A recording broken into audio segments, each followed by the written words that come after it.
আসসালামু আলাইকুম বন্ধুরা। আপনারা যে কোকা কবুতর কালো কালারে দেখতে পাচ্ছেন, একদমই এটা চিকন ডাকের, অর্থাৎ 100 বিটের একটা কবুতর। এটা সরাসরি বাহিরের কবুতর, মাস্টার পেয়ার। তো এই কবুতরটা যে ঠকাঠকি করছে, এটার কারণ কি?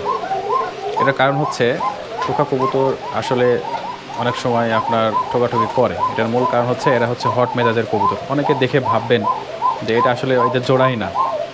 আসলে ভাবাটাই স্বাভাবিক। যাদের কোকা কবুতর সম্পর্কে সঠিক ধারণা নাই তারা এটাই মনে করবেন। তো এরকম ঠকাঠকি দেখা যায় যে ডিম পাড়ার সময় করে, ডিম দেওয়ার পরে করে, বাচ্চা ছোট অবস্থায় করে। তো যখন ডিম পাড়ে তখন যখন এরকম করে তখন ডিমে সঠিকভাবে তা দিতে পারে না।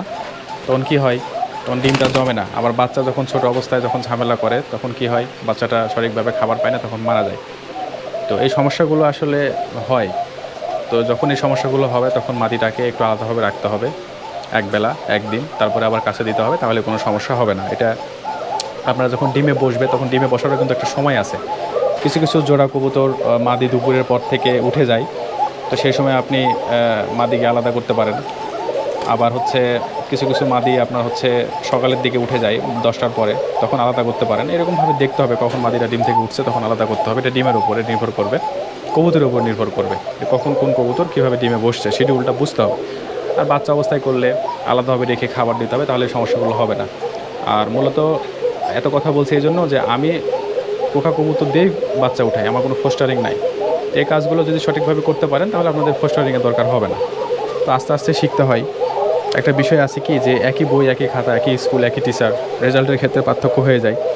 একই কবুতর আমার কাছ থেকে নিয়ে রানিং কবুতর, ডিম বাচ্চা করা কবুতর আমি দিয়ে দিয়ে থাকি। অনেক সময় দেখা যায় 20 থেকে 25% মানুষের কাছে অনেক সময় সমস্যা হয়। আস্তে আস্তে এটা আবার ঠিক হয়ে যায়। তো এটার কারণ কি? এটার কারণ হচ্ছে ওইটাই যে সবাই কিন্তু সফলতা পায় না। ধৈর্য, পরিশ্রম এবং সংগ্রামের মধ্য দিয়ে কিন্তু মানুষ সফলতা পায়। তো অনেক সময় কবুতর বাচ্চাটাকে যদি কোকা কবুতরের কাছে যদি লালন পালন করা হয়, তৈরি করা হয়, তাহলে ওই বাচ্চাটার ডাকটা কিন্তু ভালো হয়।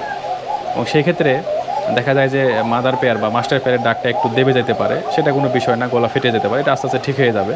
আর এটার তো অনেক বয়স হয়ে গেছে। যার ফলে এটার ডাকটা একটু আপনাদের কাছে একটু ফাটা ফাটা বা ফ্যাকাশে ফ্যাকাশে মনে হচ্ছে। কিন্তু এটা কিন্তু এর বাচ্চা-কাচ্চা যখন আমি ডাক শোনাবো, আরেকটা ভিডিওতে হয়তোবা শোনাবো, তখন বুঝতে পারবেন যে কত চিকন ডাকের কবুতর। ঠিক আছে? এই যে মাদিটা এখন ডাকছে। আপনারা দেখুন, অনেক চিকন ডাকের। ঠিক আছে? এ তো স্থির হতে দিচ্ছে না। তো কোকা কবুতর এমনিতেই কোনো রোগ জীবাণু হয় না। বিশেষ করে দেখা যায় যে শুধুমাত্র ঠান্ডা গরম লাগে, তখন ডাকটা একটু মোটা হয়ে যায় বা বসে যায়। এটা আবার ট্রিটমেন্ট দিলে ঠিক হয়ে যায়। বাচ্চা ওঠানোর সময় একটু মোটা হয়, এটা আবার আস্তে আস্তে ঠিক হয়ে যায়। এটা কোনো বিষয় না।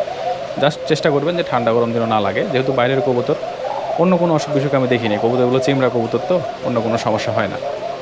তো এই আরকি আপনাদেরকে দেখালাম সরেজমিনে যে কীভাবে ফাইট করে। দেখতে পাচ্ছেন একটু পরপর কীভাবে ফাইট করতেছে। এখন একে সরায় রাখবো। তো দেখা হবে অন্য কোনো ভিডিওতে। সেই পর্যন্ত সবাই সুস্থ থাকুন, ভালো থাকুন। আল্লাহ হাফেজ।